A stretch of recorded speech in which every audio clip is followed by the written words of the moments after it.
guys, today mag-vlog tayo.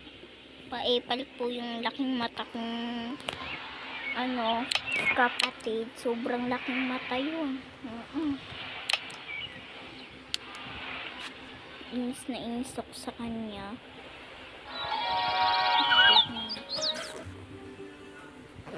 Nagdabag ko siya.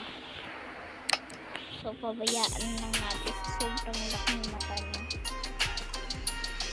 Biyaan na lang natin yung galit niya sa sobrang mata niya. Yung laking mata niya.